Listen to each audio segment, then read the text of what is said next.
Bonjour chers téléspectateurs de Synapse TV, bienvenue dans ce YouFlash. Une start-up composée d'étudiants de l'ENSA et de l'EPT a remporté le prix du concours Ayup Africa Challenge pour son projet Pastolet visant à améliorer la productivité laitière des vaches grâce à une application et à faciliter la relation entre les éleveurs et les mini-laiteries. D'autres projets innovants dans le domaine de l'agriculture ont été également récompensés. Cette initiative soutenue par l'ONG EFFER vise à promouvoir l'intégration du numérique dans l'agriculture et à susciter l'intérêt des jeunes africains pour le secteur. Les lauréats seront suivis dans le développement de leur entreprise qui offre un potentiel pour l'autosuffisance alimentaire et la création d'emplois. L'APHRC célèbre son 20e anniversaire en organisant un panel de haut niveau sur le développement et la décolonisation de la recherche en Afrique. L'institution, reconnue comme un leader dans le domaine de la recherche en santé et bien-être, rassemble des chercheurs expérimentés de toute l'Afrique subsaharienne pour transformer les vies grâce à des données probantes. Cet événement offre une occasion de réfléchir au succès, aux défis et à l'impact de l'EPHRC dans sa mission. Parlons d'éducation dans cette édition. La formation est une pierre angulaire du développement du continent car elle nous permet de tirer parti de toutes les ressources dont nous disposons. C'est la conviction ferme de Jupiter Faye. Le coach en leadership estime qu'en reconnaissant l'importance de la formation que nous ouvrons la voie au progrès et à la croissance.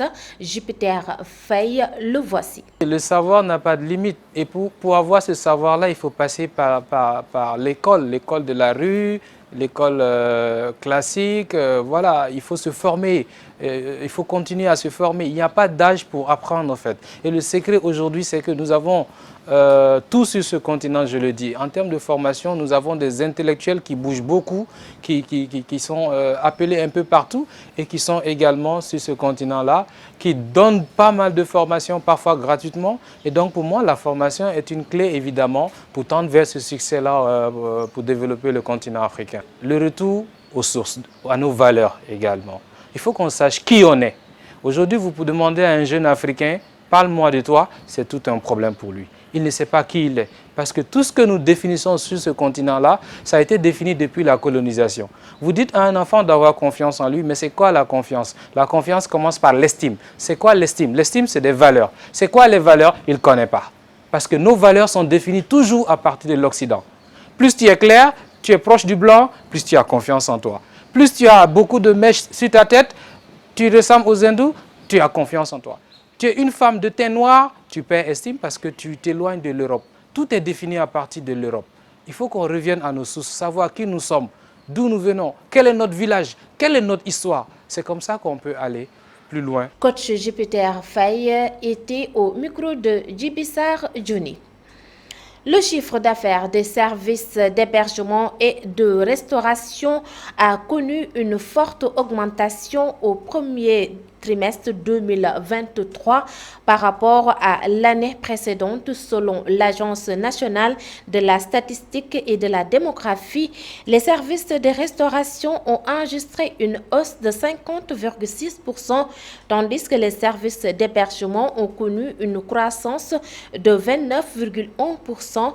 De plus, les services spécialisés scientifiques et techniques ont également vu le chiffre d'affaires augmenter de 14,4%, notamment grâce aux activités d'architecture, d'ingénierie et technique, ainsi qu'aux activités juridiques et comptables. Allons à la découverte d'Abdul Rachid Hamza. un jeune ingénieur en système et réseau informatique nigérian de 28 ans. Il est déterminé à répondre aux besoins de la population de son pays à travers le numérique. Son ambition est de développer le continent africain en utilisant les technologies numériques, en particulier dans les zones rurales et les villages. Suivons Abdullah Rachid dans notre rubrique « Ma passion d'entreprendre ». Dans la partie start-up de notre entreprise, on développe des solutions et des produits pour répondre aux problèmes de la population nigérienne, que ce soit dans le domaine de la santé, de l'éducation de qualité et de l'économie, avec nos produits comme Agaza, qui est une plateforme de mise en relation entre particuliers et les travailleurs de proximité, ou Alternative Class, qui est un programme qu'on a mis en place pour apporter l'éducation du numérique dans les villages, pour éduquer tout un village, ou encore Nawane Food Stamp, qui est une application de comparaison des prix des denrées alimentaires. Notre ambition pour notre entreprise est de développer le produit et nos solutions sur tout le continent africain. On doit commencer par le Niger avec l'application Nawane Food Stamp.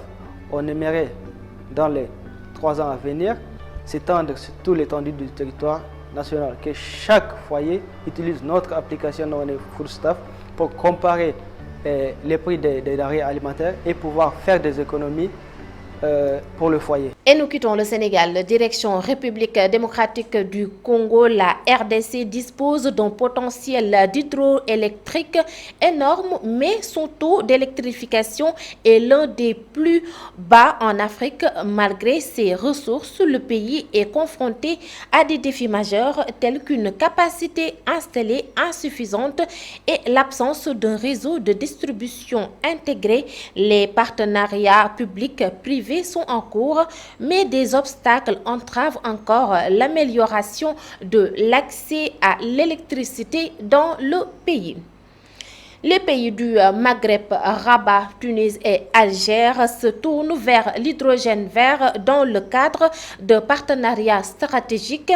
Cette énergie du futur attire de plus en plus d'attention dans le monde et l'Afrique, avec son potentiel de production d'énergie renouvelable, est également prête à se positionner sur ce marché. Selon une étude récente, l'Afrique pourrait devenir un acteur majeur de l'énergie en exportant de l'hydrogène vert tout en garantissant un accès à une énergie propre et durable sur le continent. C'était tout pour ce YouFlash. Merci de l'avoir suivi. Restez en compagnie de nos programmes. Au revoir.